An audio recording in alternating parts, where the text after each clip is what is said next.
Welcome, everybody, to the Newsmaker interview for today. We're happy to have as our guest with Dr. Orlowski, David Benkof. He's a journalist from St. Louis.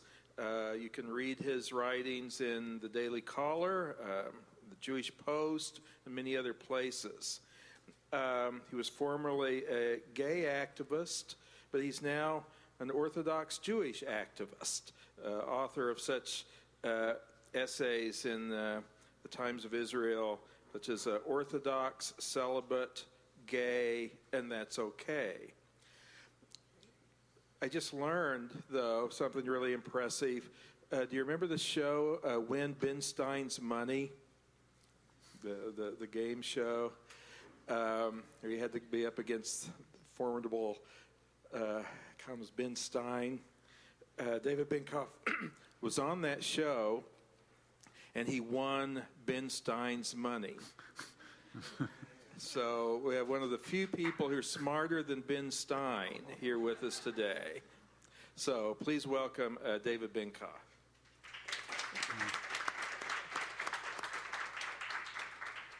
Well, let me just follow on Dr. Veith's introduction here.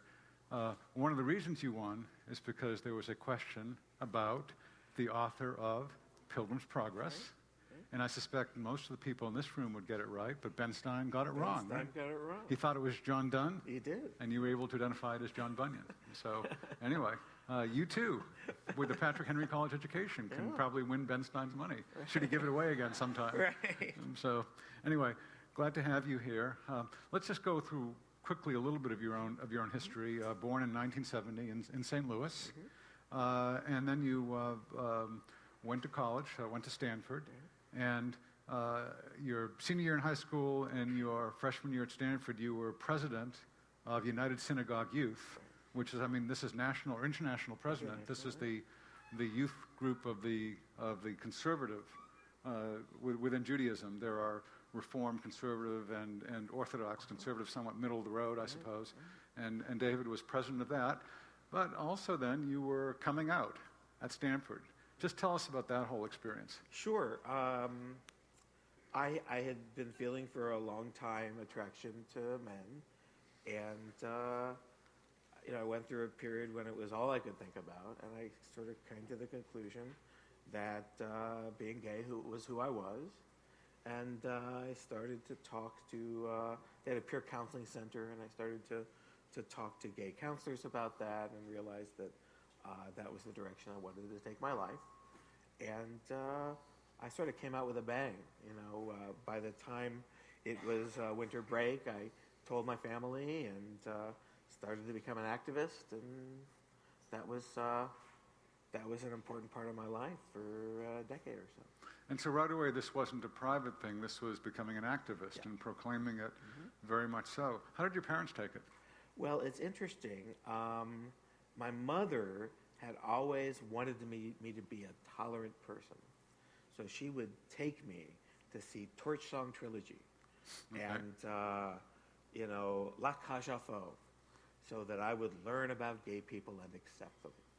There was a gay hairdresser in St. Louis, and she wanted me to, have him cut my hair just so I would be exposed to people with different lifestyles. But that didn't mean she wanted me to have that identity. And so she was shocked, upset, but came to accept. Okay, and your parents were divorced at that time. So what about your dad? He had some experience with a cousin of mine who was in a relationship with another woman. And his first question, because Sheila and Mary, Sheila was more feminine and Mary was more masculine. And so my dad said, I understand that in the gay community, partners, one is more masculine and one is more feminine. Which one are you? And I could tell he was rooting for masculine. And I sort of explained that that's not typical these days, and especially among male couples. But he was that's what he was hoping for. Okay. And then you really, for a while, made a career of this, in a sense. You founded the Q Syndicate, and tell us about that. Sure. I had a lot of experience writing and teaching about the history of sexuality. And so I started a column called Passed Out. It's upon Passed Out and Passed Out. Anyway, that I started sending to Jewish newspapers, and pretty soon it was in 50, then 60, then 70 Jewish newspapers. And they would all send me anywhere between $15 a column to $30, $40 a column, and it added up. And this was a column about? About gay history since, in all places of the world and in various times. Column on Harvey Milk from San Francisco, or a column Harvey about Milk being the city council member who was assassinated. Who was assassinated. That's The right. gay city council member. Gay city council member. Or I wrote a column about Anita Bryant and her campaign in southern Florida. Not a favorable column, I suspect. It was a history column. Okay. I was not an opinion columnist. Okay. I always liked getting interesting, quirky facts and working them in, and a little humor, but it certainly wasn't, that woman, that shrew, or it was none of that. Okay. Uh-huh. Okay. So, and then, so I realized, hey, there's some money here. Yeah. So I found a science columnist and a travel columnist and a political columnist, a crossword maker. horoscope? A horoscope, right. And editorial cartoons. And suddenly I became the largest publisher of content in the gay and lesbian press. Okay, and this is you're 25 at this point when you found it, and you kept doing that for a while, and eventually you sold part of the company, and then the whole thing. Yeah, when I sold it, I'd already had stopped having sex with men. Okay. And had some real alienation from the gay community, although I was friendly with the people I worked with and friendly with a lot of people from that stage in my life. But I realized that this was not consistent with how I felt religiously, spiritually, politically. So how did you realize that? It's interesting. Some of it was I was growing more conservative, not only politically, but just also by temperament. But also my study of gay history led to some of my later decisions, because one of the things, this is a little subtle, but one of the things that gay historians know, and anthropologists, is that the gay minority, being gay, sexual orientation, is about 150 years old. So I'd always been told, well, God made you gay. So of course he would want me to express it because he made me this way. And I was starting to realize that doesn't make any sense. If God makes people gay, why wouldn't he have made people gay in Paris in the 17th century? So let me ask, so there were gay people there, but they, no? And again, this is subtle, Yeah. but there were people who had gay relations. Okay. But, before about 1850, homosexuality was something you could do, but not something you could be. So, and I'm not saying that it's a choice. It's a very different question, because I don't think it is a choice in most cases. But the idea that God makes people, that it's in our genes, that it's how we're born, the evidence just doesn't support that. So we read about, for example, in ancient Greece, a lot of homosexuality, but they would never have defined themselves in that way. It might be something that they would do, Right. but that's not who they were. And in general, they also had wives. Okay. And we have no evidence that they were, just going through the motions with their wives, whereas, maybe there were a few cases like that, but it wasn't a minority within Greece. As a matter of fact, it was a majority within Greece, where people, at least in certain classes, where that was what you did. And there were rules like older men would have relationships with younger men, and then when they grew older, they'd have relationships with younger men. And there were rules about what happened in the bedroom, and very, very different. Some people say, well, Shakespeare was gay, and they come up with this or that. And to say that Shakespeare was gay makes about as much sense as saying he was a Republican. Now, Which we all know, of course, right. he was. No, but I could find things that Republicans say and do that Shakespeare said and did, and I could make a case, but it would be ridiculous. Those are terms that are totally, not applicable to the life that he had, and for us to wear present-colored glasses and analyze people in the past, in my profession, which is history, we just don't do that. Yeah. Or, I mean, it was customary several centuries ago, or let's say in 19th century America, where the hospitality industry was not what it is now, and so the accommodations you were likely to find were not even up to the Motel 6 level, which meant that typically you'd have two guys in a bed together. But Abraham Lincoln, Joshua Speed, and so forth, right? But and sometimes it's been taken to say, right, that this indicates that they were homosexual. But that's crazy. Right, but who knows what they actually did? It gets cold. And men are men, and boys are boys. So who knows? But the idea that even if we had videotape to say, oh, look, they're gay, it would never have meant anything to them.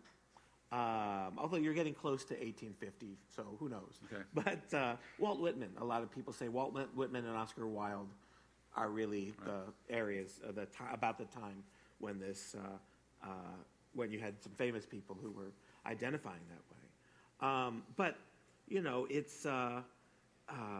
it would have made no sense to them, and so therefore it shouldn't make sense to us to put those labels on them.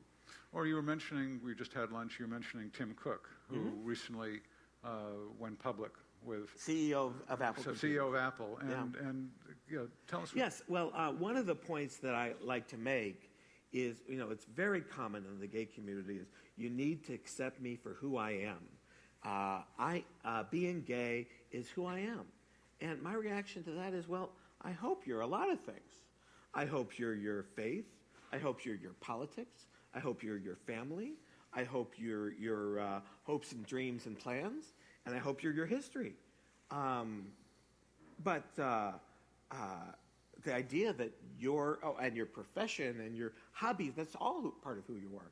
But the idea that being gay, which is libido and it's romantic interest and it's family format, then that's not nothing. But that it's either a very narrow conception of what identity is, or it's rather sad. And so Tim Cook came out with a splash. People were like, wow, he's the first major CEO.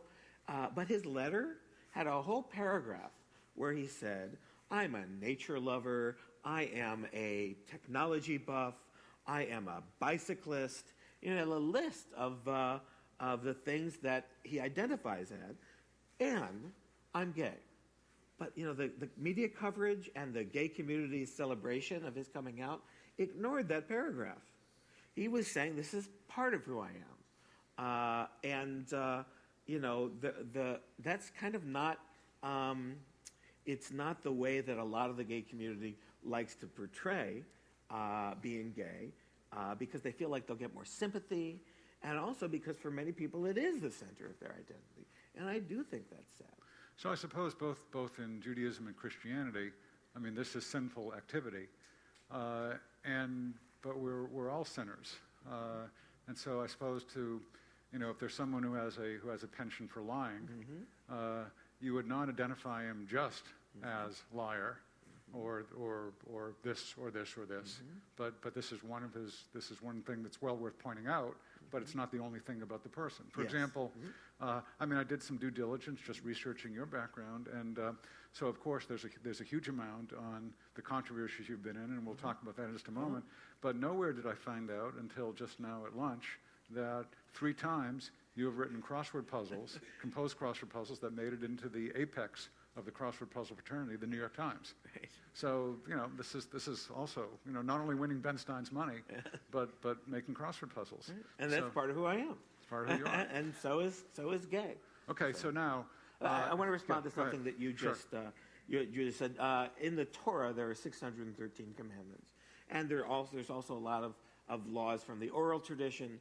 But one of those 613 says that men should not have a certain kind of intercourse with other men.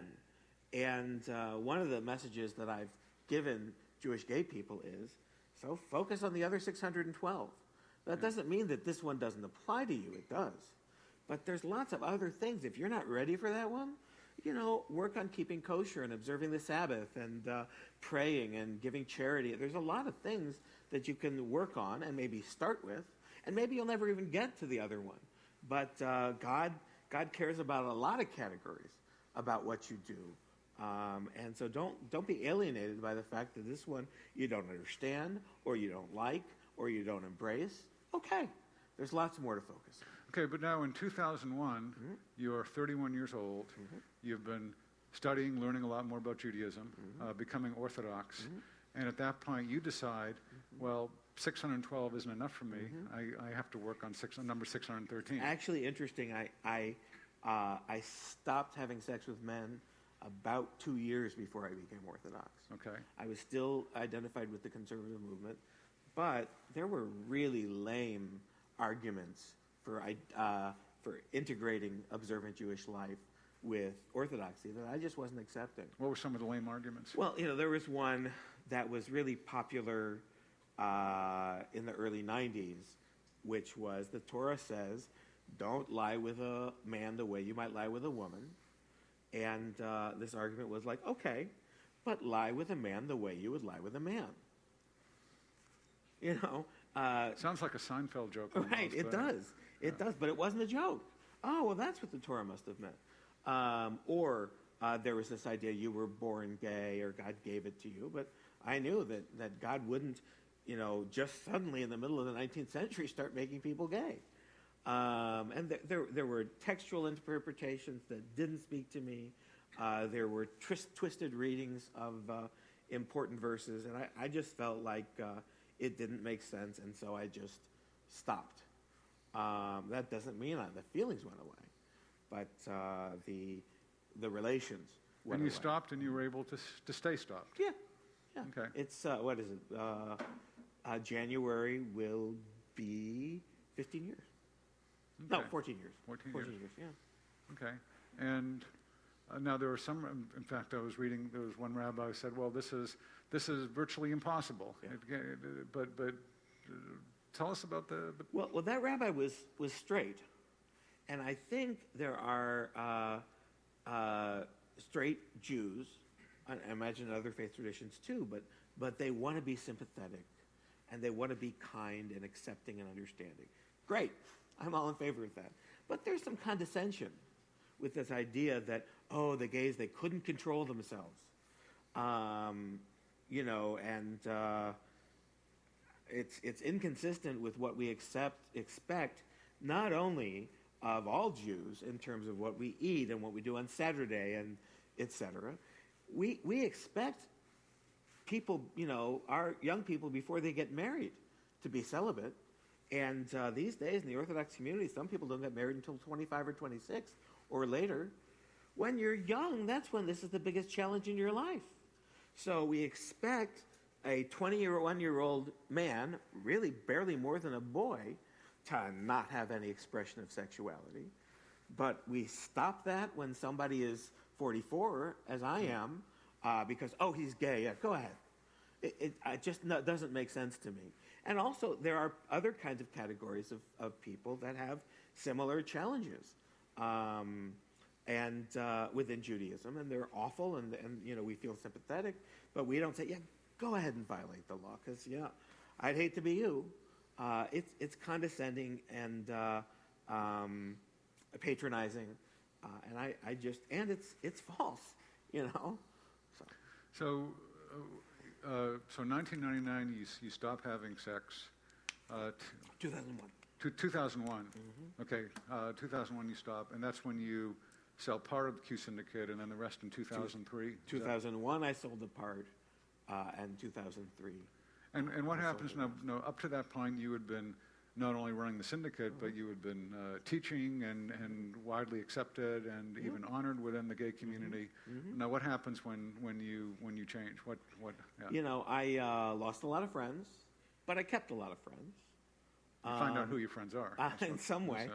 Although, I'm not even going to go that far because sometimes people are personally invested in a way that I can't blame them for being uncomfortable maintaining a friendship with somebody who is threatening to them. So I'm actually more tolerant than your statement Your mom was. taught you. There you go. There you go. My mom, it stuck with me.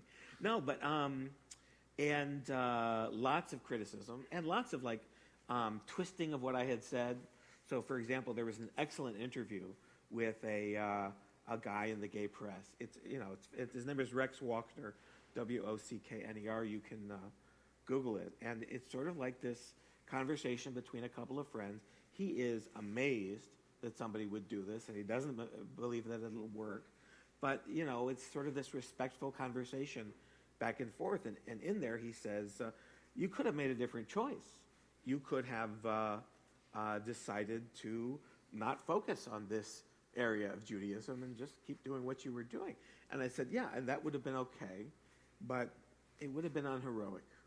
So, in other words, and then there was a headline in the gay newspaper: Benkof says he's a hero. Well, and actually, the second sentence after that was, "It's not that I'm saying I'm a hero," and then I explained. But Benkof says he's a hero because people want to make you look bad or stupid or crazy. So they're basically saying you should have kept your celibacy in the closet. Oh, that's funny. Yeah. So okay. Yeah. And it was for a while. Okay. Yeah. Now, did it really fry those folks that when you say no, I am not born gay? Yeah.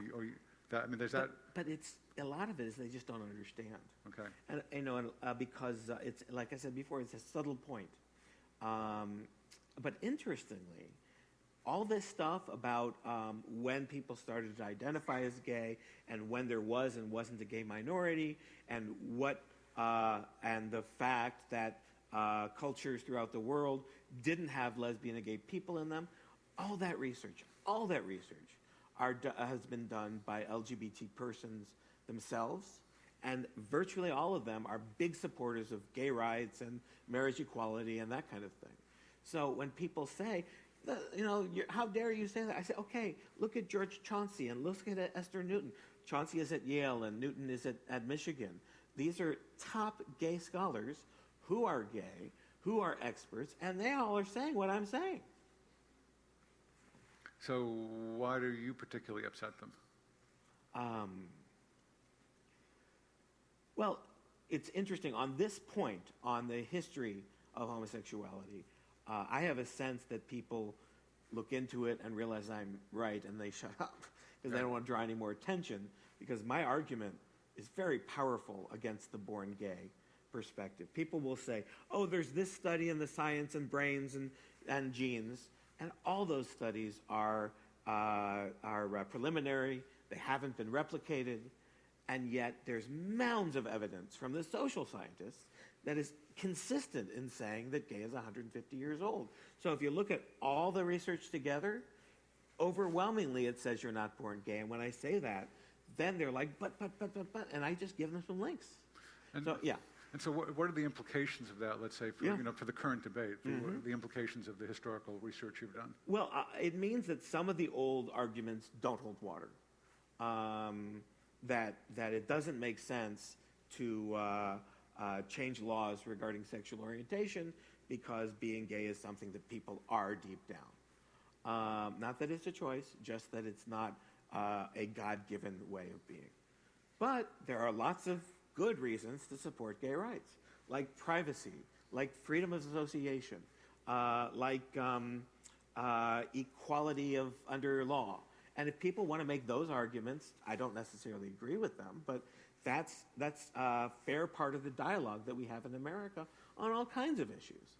But don't use, I prefer that you not use arguments that aren't supported by data. Or maybe I do prefer because it's easier to knock down. Right. But, okay, so when the Supreme Court declared the anti-sodomy laws unconstitutional, you're all for that. Well, it's interesting. I mentioned these scholars. In Anthony Kennedy's ruling in Lawrence versus Texas, he cites several of these researchers about the social construction of homosexuality. And of course, the gay activists just celebrate the decision. Right. But the way he got to the decision, the typical gay activist doesn't know gay history. Anyway, so yeah, I personally think that the government should not, mostly think that the government should not be making laws about people's bedrooms. So. But then when it comes to same-sex marriage, yeah, that's where you deviate particularly from. Well, marriage has a definition, and that definition comes from God. I'm not going to use that argument with a secular person. It's not going to change anybody's mind.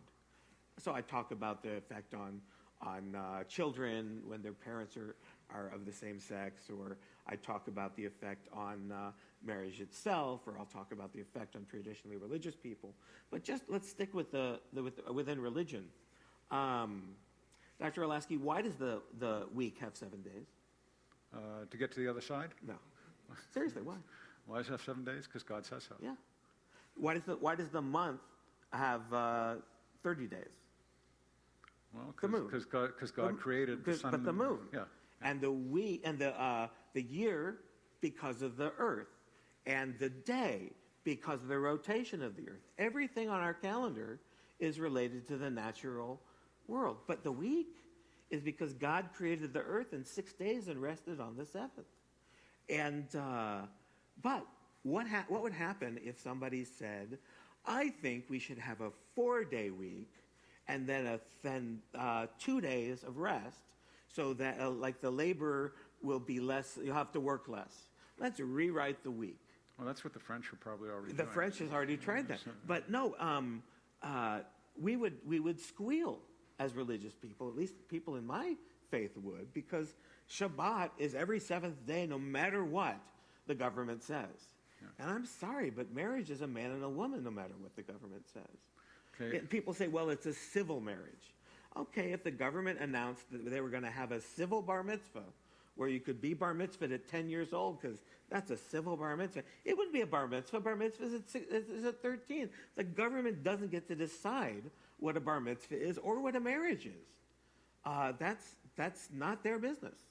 So civil unions, if the government wanted to decide that, and you'd be okay with that, in a sense, or it depends. I certainly there are certain areas, hospital visitation, etc., where absolutely people should be able to pick a person or some people that are able to visit them or inherit from them. I don't have a problem with that.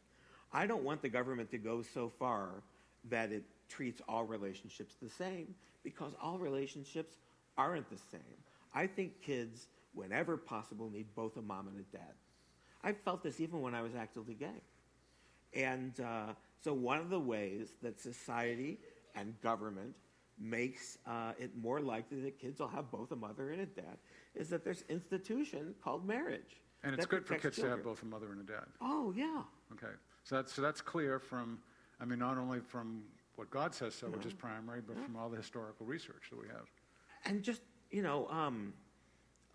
just talk to people. Sure, this one doesn't like their mom and this one doesn't like their dad, but in general, there is something special and unique that we get from fathers that just saying no fathers, it's cruel. Now, I support same-sex adoption. I think if there's a kid who doesn't have any parents, it's better for that kid to have 2 moms or 2 dads. But I don't think that as happens in many states, that the adoptions agencies can't even put a thumb on the scale in favor of the family with both a mother and a father. But when a lesbian couple says, we're going to make a new baby, we're going to go out and get some sperm and we're going to create a baby, I think that is selfish and I think that is cruel.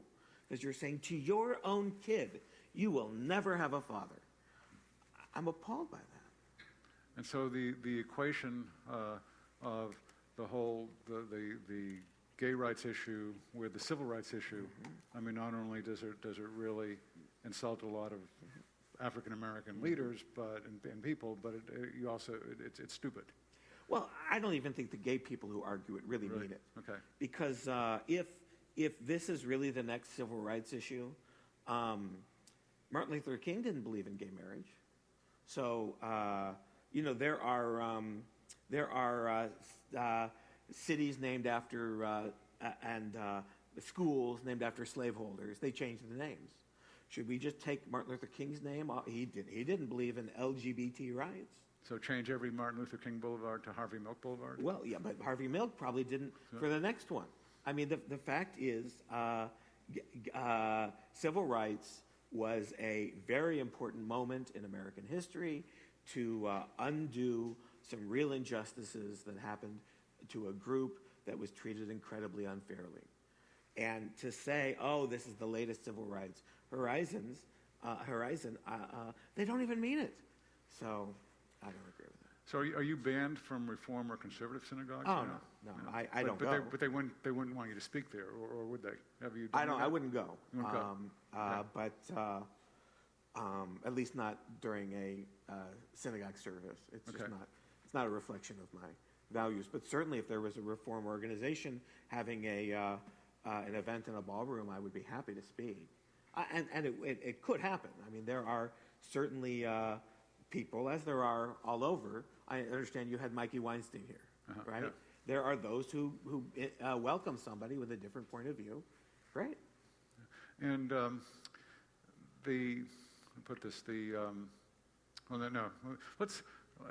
sure I have a few more questions, a lot of more questions actually, but I'm sure you all do. So let me entertain those questions right now. We have mics on both sides, and you can ask away, and then I may jump in with more questions. I'm amazed. No questions? They're all about Ben Stein and making cross references. I think so, yeah. You said you did a lot of interesting work in the history of homosexuality. Have you written a book about it? Yeah, it's called Gay Essentials, Facts for Your Queer Brain. And it was published by Allison, which is the largest gay publisher, in 1999.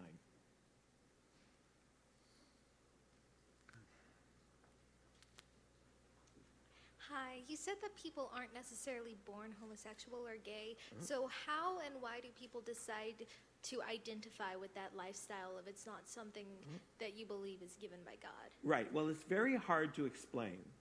And what I mean is that, not that I know it and I can't explain it to you. I mean that scholars have not figured out exactly the process. But the fact is that we know that virtually everybody who identifies as gay doesn't remember a time of saying, okay, this is what I choose. So I don't think homosexuality as a choice is either true or effective politically. I just think all it does is distract people, and it doesn't honor the lived experiences of what people say they experience. Certainly it's not what I experience. I believe that being gay is a product of our society.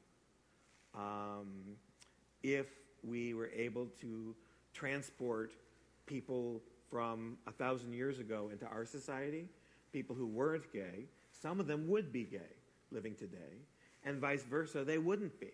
It's part of the culture. I'll give you an example.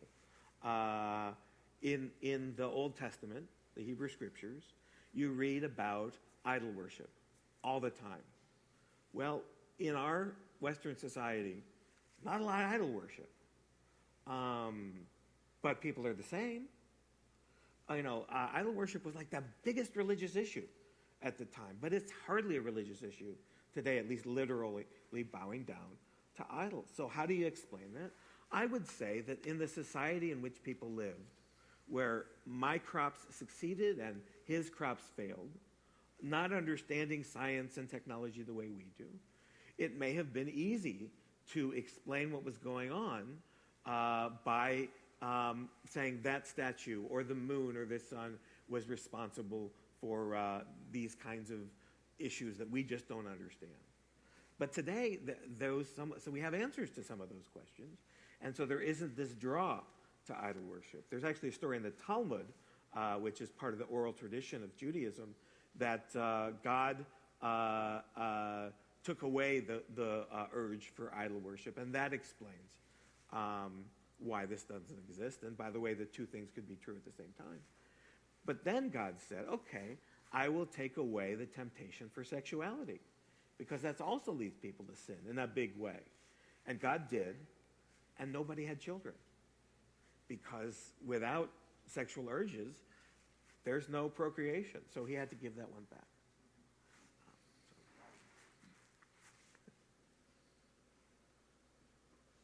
Thank you very much for coming and sharing your story today. I'm wondering, just for clarification, how you would define gay, because it seems like there's a lot of confusion between the inclination and the action itself when people talk about being gay or identifying as gay. Right. I don't think when people say gay, they're talking about an action. It's an identity. It's attraction to and capacity to love members of the same sex. It's romantic, sexual interest. It's a kind of family format and a kind of bedroom set of bedroom activities that someone is interested in.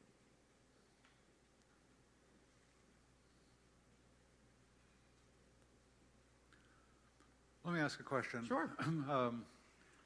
Why the push for same-sex marriage, particularly among gay guys, in a sense? Because I think you've written, it's well known that there's not a huge percentage of faithfulness there. So is it more political? Yeah, we can do this. Let's get it done. Yeah. Or is it, to explain that? I think some of it is self-esteem.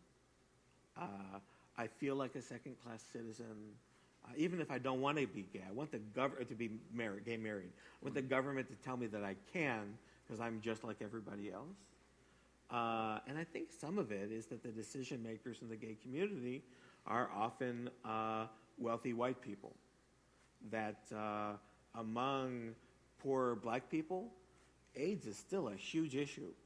And in the 90s, when I was active in gay activism, AIDS was one of the biggest issues we worked on. But, you know, it wasn't treated as such a big deal. Or another example is during the Sochi Olympics, there was this huge push in the gay community to protest Russia's laws about gay propaganda and whatever. At the time, they were torturing and killing people who identified as gay in Africa. Now, I'm sorry, but that's a little racist, in my opinion. It's who's making the priorities, and also who makes us look good. They figure, well, Americans are going to have more sympathy with two brides in bridal gowns on the cover of the New York Times than some poor African-American lesbian or transgender woman, might be a better example, dying of HIV-related illness. So are you, a lot of Christian conservatives are surprised and perhaps even stunned by what seems like the very rapid success of gay groups and same-sex marriage and so forth. Surprise you? Oh, it's mostly our fault. Okay. And that bothers me. The R you refer to as? Traditionally religious people. Okay. And the Republican Party and conservatives. Certainly within Judaism, the Orthodox are so afraid to talk about sexuality or to touch this issue. The idea is if our children hear about it, God knows what's going to happen. I think leadership on this issue has been amiss. People like Maggie Gallagher, who I adore and I think has been a hero to people like us, who have traditional visions of what the family should be.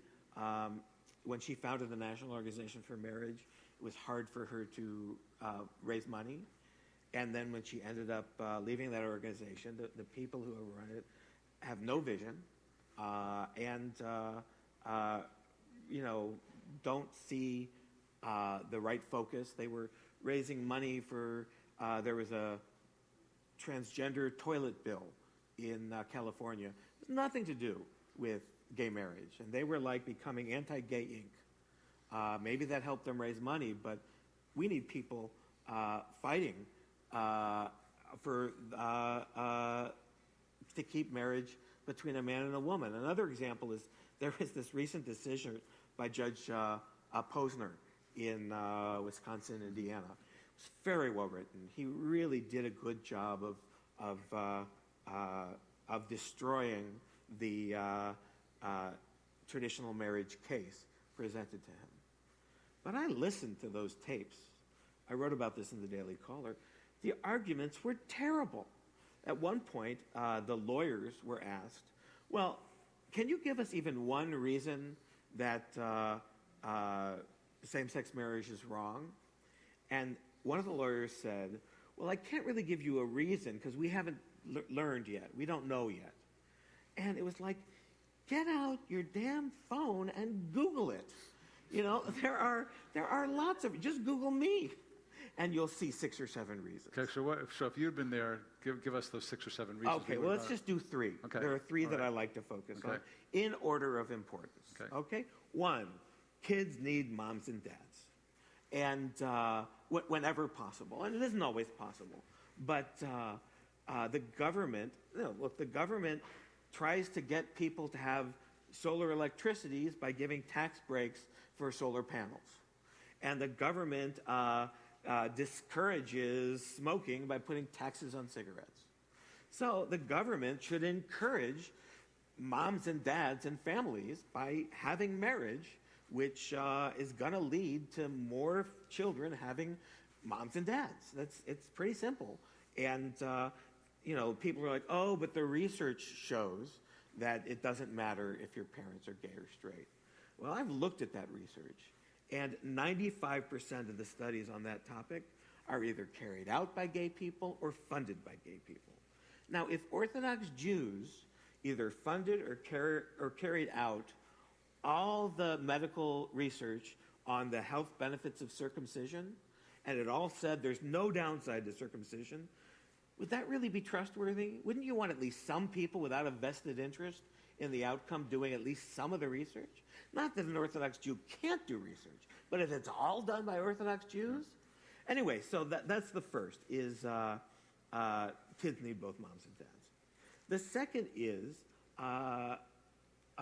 including people in an institution that don't have the same values as the institution changes the institution. And the main thing for me is both gays, who often are less monogamous than others, and I have to not say monogamous because many gay people say monogamy means one marriage, not one sexual partner, unbelievably. That's their argument. So you have to be careful if they say monogamous to find out what they mean. Anyway, so sexual exclusivity is not essential to a proper marriage. A lot of gay guys don't live that way, but a lot of lesbians who may live in a committed partnership, sexually exclusive, will not agree that an exclusive relationship is essential to a proper marriage. So adding all these people to the institution of marriage means for everybody that marriage gets diluted. And if people don't believe me, I tell them, talk to some gay people and say, do you think sexual exclusivity is an essential part of a marriage? And then ask straight people and see what you come up with. So that's, and by the way, if marriage is not about sexual exclusivity, that has impact on the stability of children in any kind of family. It has impact on health. I mean, it's a big deal for us to have sexual exclusivity in marriage. And the third is the effect on traditionally religious people like you and me. Many of the people who I'm arguing against aren't traditionally religious, but they know what empathy is and what compassion is. Tolerance. And tolerance, tolerance. But, the government is shutting down businesses and fining people because they don't want to use the government's definition of marriage rather than their own in living their lives and running their businesses. Now, one of my friends says, there are only few cases. And I said, those are only the ones who are brave enough to resist it. How many people just go along because they don't want to be in a fight and violate their faith tradition in order to avoid getting jailed or fined or shut down? And then people will say, but it's civil rights. You have to treat it all the same, which to me is an argument against including gays in civil rights laws. If once they're included, you have to persecute traditionally religious people. Then let's not include gays in marriage and non-discrimination laws so you don't punish people like me. Good. Questions?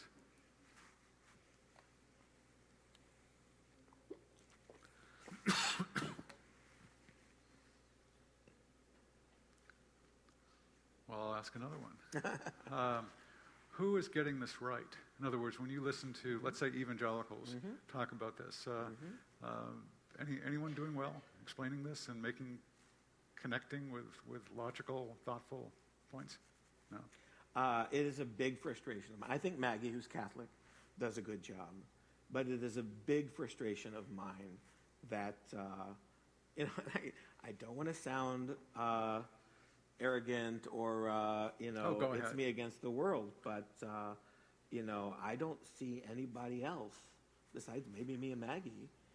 Dennis Prager. Dennis Prager does a good job. Okay. But he's not Orthodox. He's traditionally Jewish. That are out there making strong cases that actually change people's minds.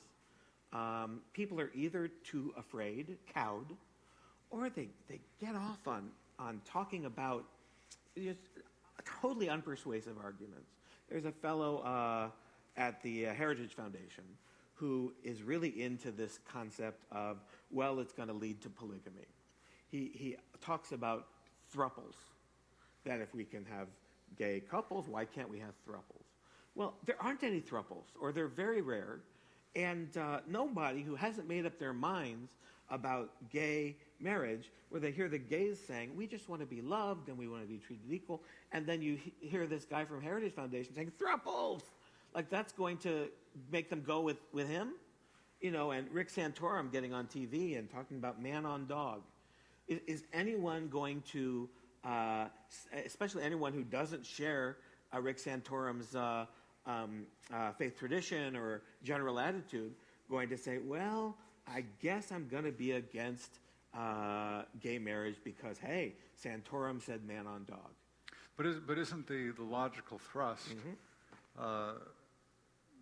10 years ago, I remember having a discussion with a professor at Princeton, and who was very much in favor of gay rights and same-sex marriage and so forth. And I was saying, well, you're a twoist. You're a bigot. You're a twoist. Why not be a threeist or maybe a thruplist? I mean, isn't that the logical progression? It may be logical to you, and it may be a great example to give when we're sitting in this lobby and talking to each other. But my experience, and certainly the experience in the wider culture, is it changes nobody's minds. So I just don't accept that just because an argument feels good to us and reinforces our belief, that we should be saying it out loud. Not that we should be embarrassed by what we believe, but we have to make a case that's going to influence people. There is a rabbi on my Facebook feed who sent me a draft of a essay that he had written about same-sex marriage. Sympathetic. And I sent him a letter back with 11 points where he was making mistakes. And the next time I saw him discussing gay marriage, he was against it. Now, I don't necessarily know that I'm the one who changed his mind, but patiently explaining and showing logical flaws in people's arguments can make a difference. And if I had said to him thruples, as much as it may be the logical extension, he wasn't going to change his mind. So there are a lot of folks, and I hear this in the Christian community, who are against same-sex marriage and critical of the gay lobby and so forth. But basically, at this point, they're saying, well, it's a lost cause. How do you think about that? It's not a lost cause. It got worse last week with this case in Michigan that because now there is a circuit court decision that is pro same-sex marriage and one that is against, which may rush a case to the Supreme Court. And this is not the Supreme Court we want to decide whether there's a constitutional right to gay marriage. If we got another term, then we'd get, as long as a Republican president is elected, and I think one will be, then we'd get one or as many as three more conservative justices. We could have a 7-2 majority, and then there could be a case saying is there a right to gay marriage? And they could say no, in which case all but 3 or 4 states, maybe 5 states, would their bans on gay marriage would come back. Because in those states, those few states, it was installed by the legislature or the voters.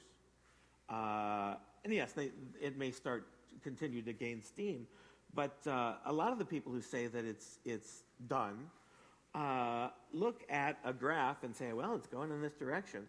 But certainly there is a core of people that are never going to change their minds. Orthodox Jews, we're not going to say, oh, I guess gay marriage is okay. I imagine your people are the same way. No matter what the culture does, we're always going to believe in the Bible. So the idea that it's just going to go in a straight line and gay people will say, we're going to be the last bigots.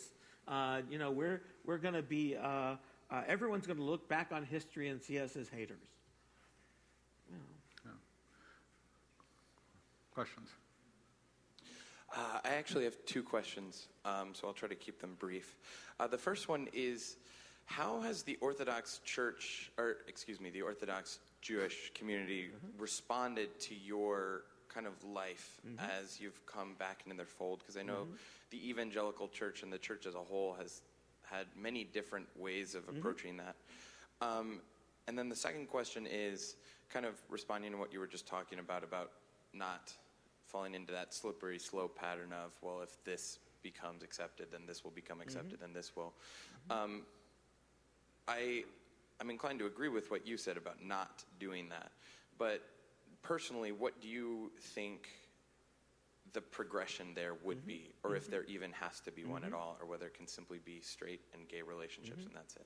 All right, great question. I think, within the Orthodox community, most people just don't want to talk about it.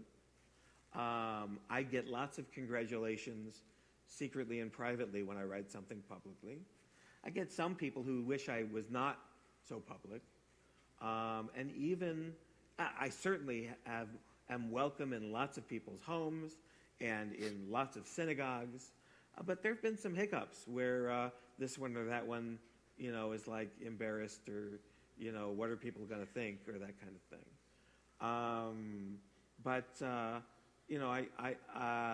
I feel quite welcome in the Orthodox world. But hey, I'm not the one coming in saying, this is my husband, you have to accept me.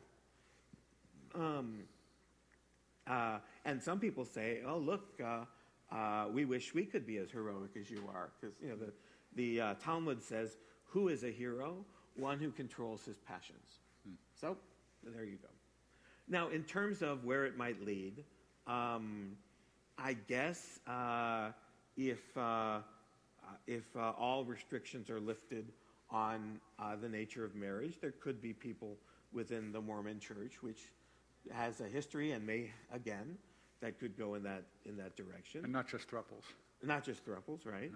Although, one thing is, even among the Mormons, a marriage is not 4 people all being married to each other.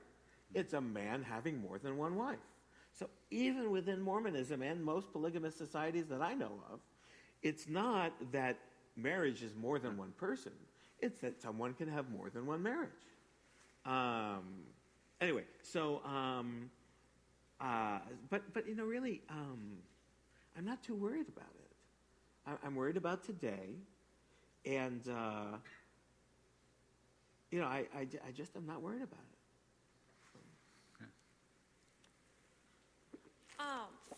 For in your mind, what is the biggest mistake that's being made by people who either oppose homosexuality or believe that it's wrong or think that same-sex marriage shouldn't happen? What is the biggest either argument or attitude that they're guilty of, I guess? Okay, that's a great question. I'm going to have to think about it because there's so many.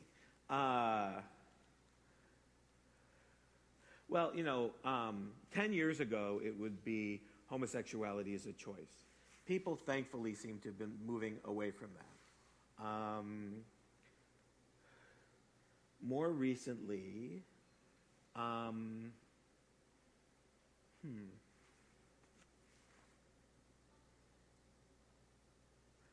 You know, certainly Bible quoting, which still happens, talking to people who don't share your faith tradition is an utter waste of time. You know, when I talk to a non-Orthodox Jew, if I want to convince him anything where we disagree that relates to religion, I have to start with, did God give the Torah to Moses at Sinai? And if so, what did it include?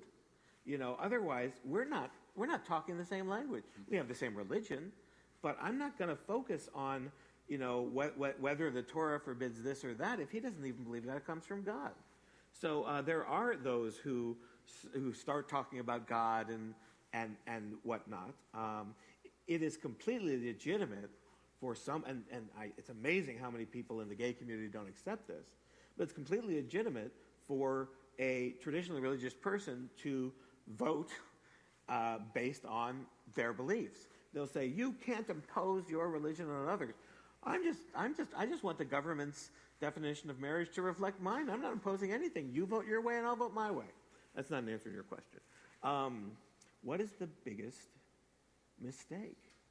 I talked about the slippery slope argument, which is not very convincing. You know, casting a narrow net, National Organization for Marriage, which is not a Christian organization, acts like a Christian organization. You know, we need to build coalitions. And some people aren't doing that. The Mormons got so burned by the Proposition 8 campaign, where people treated it like it was all a Mormon plot, and they've backed off now, and they say, well, we still believe what marriage is, but we're not going to get involved. That's a shame.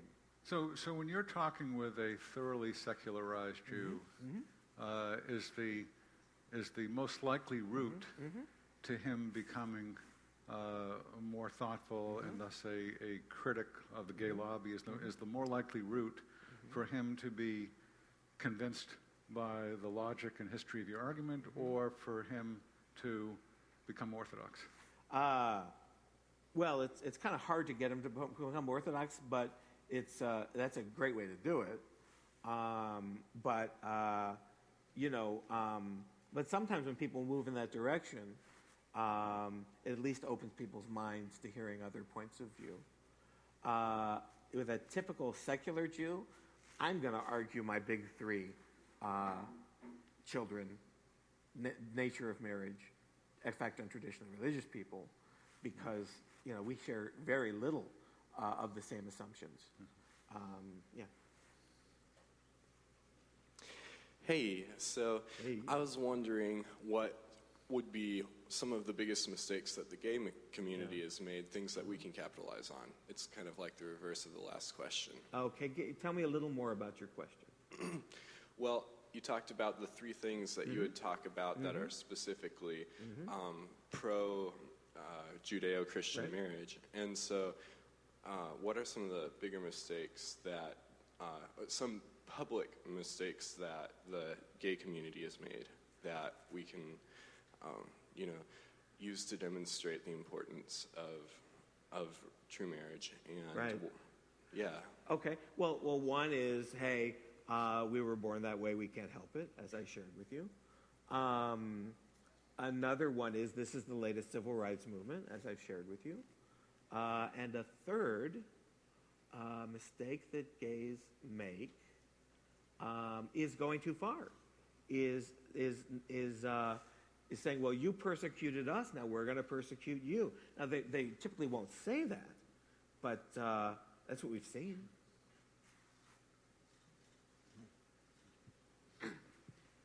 Between Judaism and Christianity, which religion do you think has more supporters of the gay rights movement within itself? And if so, why do you think that is the case? Oh, Judaism. Although there certainly are those within Christianity who are sympathetic. But first of all, there is a general sense of liberalism within Judaism.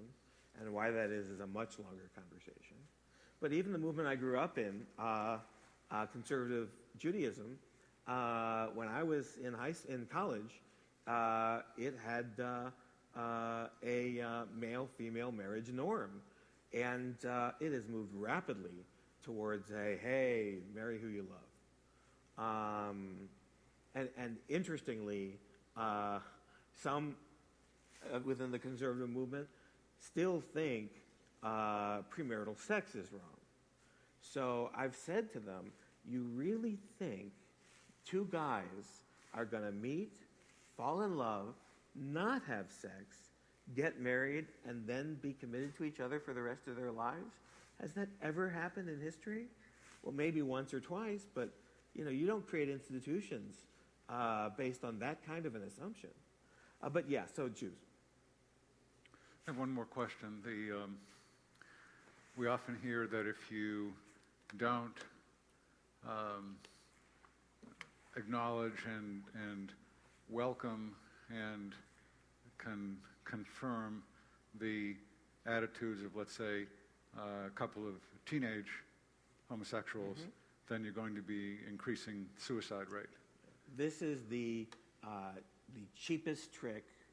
This is the lowest card in the deck. This is the dirtiest pool that the gay community makes. And they basically make it whenever they're losing the argument. Well, kids are going to kill themselves because, well, there are a lot of responses to that. First of all, every suicide is a tragedy. But there has never been any research that has shown that suicide is more likely when someone is gay. There are studies that show suicidal ideations are higher among gay kids. But what do you expect? We're always talking about gay kids killing themselves, so of course they're going to think about it more. Suicide is often related to mental illness. It's often related to family issues. It's often related to drug abuse. I mean, there are a lot of factors. Growing up is hard. Sometimes coping is hard for lots of reasons. And also, you don't change public policy because somebody threatens to kill themselves or threatens that someone like them will kill themselves. That's like holding somebody hostage. And this is very dangerous stuff. But in terms of Torah Judaism, there's this concept of Yehareg ve'al ya'avor, which means there are three things that a Jew, well, in most cases, a Jew can violate a commandment in order to save a life. If someone is dying on Shabbat, I can stick him in my car and drive to the hospital, even though I would never drive on Shabbat otherwise. But there are three things that you're supposed to let yourself die rather than violate: idol worship, murder, and sexual immorality, including gay intercourse. So these are people saying, well, to save someone's life, we should allow them to pursue homosexual relationships. That's not a Jewish value. From our point of view, saving a life is not more important than gay relations. So, very dangerous stuff, but it's part of Jewish tradition. Well, I hope you'll continue to be bold and courageous. Thank you. Please join me in thanking David Benkof. Thanks for having me. Yeah.